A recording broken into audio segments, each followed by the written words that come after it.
Nathan didn't react. He was already 10 steps past this moment. I don't know how he stayed that calm. I'd have snapped right there.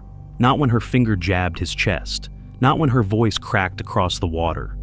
"Move this damn boat!" She stepped closer, clipboard shaking, eyes full of certainty. He didn't argue, didn't look at her. He just shifted his weight, tightened his grip on the folder, sipped his coffee. Sunlight caught the edge of the paper. Gold, sharp, blinding. She thought he was frozen. He wasn't. He was counting. Not the seconds, the witnesses. Nathan didn't grow up with much, but what he did have stayed with him. The dock, the lake. They weren't weekend memories. They were his father's compass. 25 years back, his dad taught him how to cast a line from that exact platform. Not with loud lessons. Just a hand on his shoulder and a nod towards still water. He said, "You don't have to own the whole world, son. Just know what's worth guarding." Nathan never forgot that. He didn't brag, didn't post photos, didn't wave papers in anyone's face. But the deed, it was real, filed, sealed, sitting in a steel box under his bed, signed by the last man who gave a damn about stewardship. Not profit, not power, just belonging. He didn't buy the lake to fish more. He bought it to keep certain people from ruining it. Some folks read rules like invitations. Others read them like fences. Nathan, he read them like maps, quiet buried trails that only made sense when someone came stomping through the wrong direction. That morning, when he backed his truck in, he didn't expect peace. He expected noise, expected questions, expected her. That's why he brought the folder. He didn't pack lunch, didn't load bait. He packed pages, 3 notarized, 1 marked with a post-it, all of them dated. Same dock, same lake, same man, standing exactly where his father once stood. But this time, no fish, no line in the water, just silence and law, and one name that carried more weight than she'd ever guess. He wasn't there to fight. He wasn't there to argue. He was there to make sure the next person who tried what she just did wouldn't dare again. The clipboard showed up first, then came the walk. Fast, measured, certain. She wasn't running, but she wanted everyone to know. This was her ground, a Navy HOA polo, gold thread stitched across the chest like it meant something. Plastic badge clipped too high, clipboard pressed to her ribs like a Bible. "Excuse me," she said. No greeting, no pause, just, "You're not authorized to use this dock." Nathan didn't look at her. Not yet. She stepped closer, 2 feet into his shadow. "Heard there was unauthorized use last weekend. We're tracking this now." Her voice was firm, practiced, a tone built for cul-de-sacs and complaint hotlines. "This is private property. Mayfield Hills regulations apply here." She flipped a page on her clipboard, didn't check it, just wanted the gesture to land. "If your name's not in our database, I'll have to report you." That was the line, not a request, not even a question. A sentence stamped with imagined weight. Nathan stayed still, 1 foot braced against the gravel. The folder hadn't moved. She tilted her head. Trying to place him, she couldn't, which meant to her, he didn't belong. Her tone sharpened. "You can't just show up and use community resources. That dock's been maintained by the HOA for years." She looked down at his boat, then back at him. "You didn't get approval." Nathan turned slightly, not to respond. Just enough to let the sun catch the corner of the folder again. She didn't notice. She was too busy building her authority.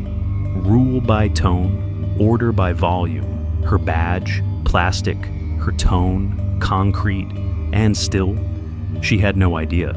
Not whose name was on the deed, not what line she'd just crossed, not how many steps she was from collapse. She thought she was enforcing something. She was trespassing.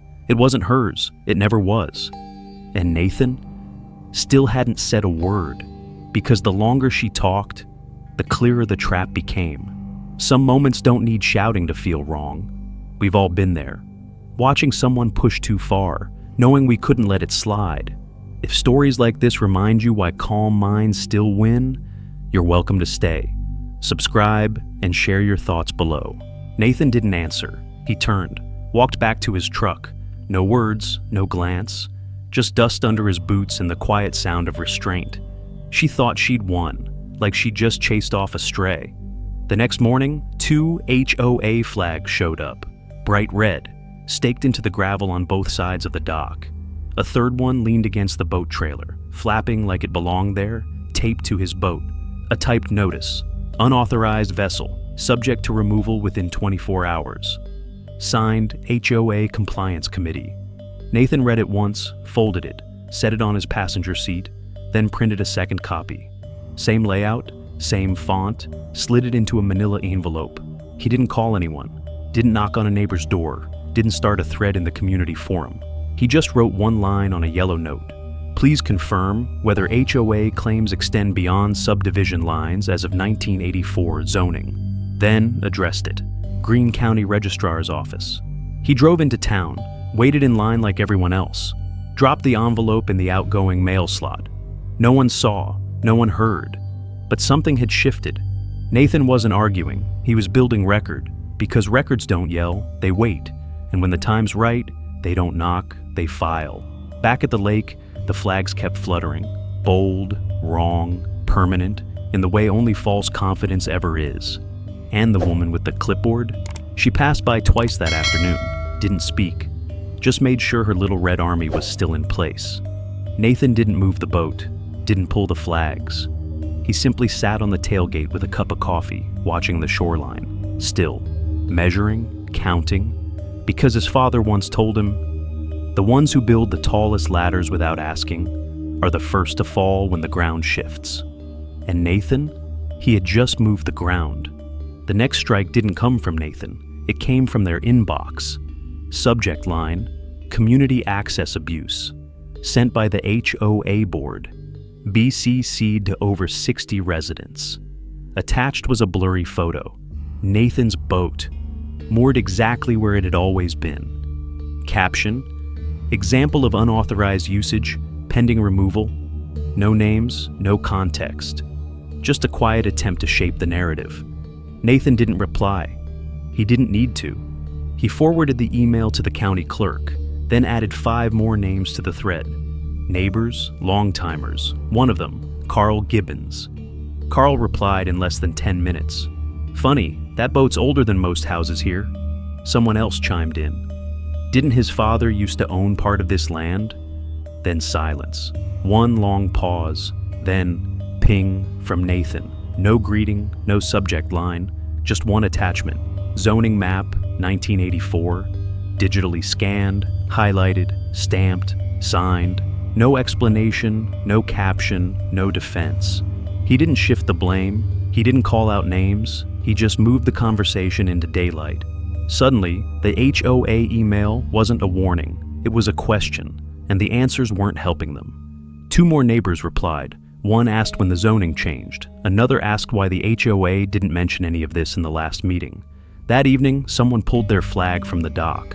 Just one. But the red fabric flopped weak in the wind. Back in his kitchen, Nathan sat by the window. Coffee cold, eyes steady. He wasn't trying to be liked. He wasn't trying to be loud. He was tightening the hinge on the next door, the one the HOA would walk through thinking it was theirs. And Carl, not just a neighbor, former zoning compliance officer, 17 years. He hadn't spoken much in recent years, but Nathan knew how long memories worked in small towns. Some doors don't open with keys. They open when the right person remembers where the lock used to be. And now, people were remembering. The HOA called a meeting, emergency notice. Thursday, 7 p.m. The room filled fast. Plastic chairs, lukewarm coffee. Everyone came. She stood at the front, hair pulled tight, clipboard tucked close. Voice, sharp, measured, pretending calm.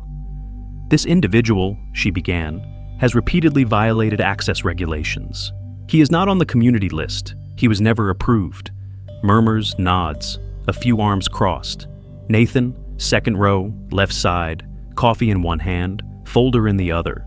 Same calm stare, same stillness. She continued.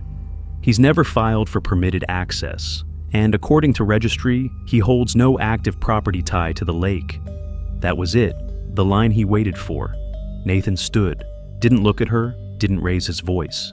He walked up, handed a single paper to the moderator.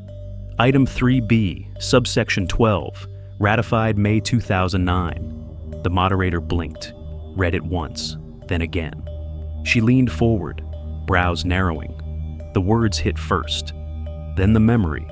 She voted for that clause. She signed it. It passed under her motion. Protective exclusion for legacy trust holders. No HOA override without written consent from deed originator. Nathan didn't explain, didn't lecture. He turned back to his seat, paused, looked at the clock. 7:41 p.m., then said, "We're 14 years past that decision. You forgot. I didn't." She didn't speak, didn't move. Someone coughed, someone else whispered, "Is that real?" The moderator nodded, folded the paper once, placed it flat on the table. "It's on record." Silence.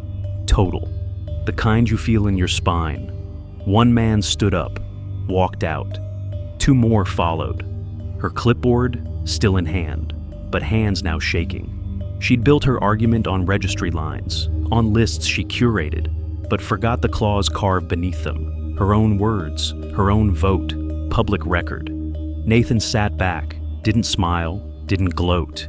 He didn't need to. The room had already chosen. Saturday, early, mist still on the water. Nathan pulled up in the same old truck, same sound, same dust trail. He stepped out with one thing in his hand, a small can of paint. Dark green. The sign was still there. Private access, trust property. Corners chipped, letters fading. He didn't hurry, didn't look around. He unscrewed the sign, sanded it slow, wiped it clean, then painted. Same color, same letters, fresh, quiet, final. He reattached the sign, tightened each screw, twice. No one came out, but blinds shifted. Porch lights didn't turn on. Across the street, a boy rode by on a red bike, skidded slightly, stopped. "Hey, Mr. Cole?" His voice cracked through the quiet. Nathan turned just a little. "Thanks for fixing the dock." A pause. Nathan gave a single nod. Didn't speak, didn't smile. The boy rode off. The gravel settled. Nathan sat down. Same bench, same lake. He watched. The water didn't move. Not even a ripple. No war. No sides. Just space. Restored. No one apologized. No meeting was called. No speeches. But something had shifted. Permanently. He didn't need them to say sorry. He just needed the lake. Untouched. He reached for his coffee. Still warm. Still his. And just before the wind picked up, just before the sky cracked fully open, he looked at the sign one last time, straight, clean, right where it was supposed to be. Not everyone wants to win. Some just want no one touching what they've protected too long. Some signs don't need to be bigger. They just need to stay where they were. A screw retightened, a corner repainted, a space remembered. People forget what was agreed, what was earned, what was passed down quietly, not claimed loudly, but places remember. Water doesn't lie. It holds what was said long after the people forget. And sometimes, the ones who speak loudest are the ones who read least. Nathan never raised his voice. He raised a rule, then let silence do the rest. Because some battles don't need noise, just patience. And a page someone else thought wouldn't be read again. The dock never changed. Only the people did. And eventually, they change back. The boy on the bike won't remember the meeting, but he'll remember who fixed the dock, who didn't shout, who just stayed. Let others erase lines. The smart ones redraw them. Exactly where they always were. Some things are worth keeping still, not to hold power, but to hold meaning.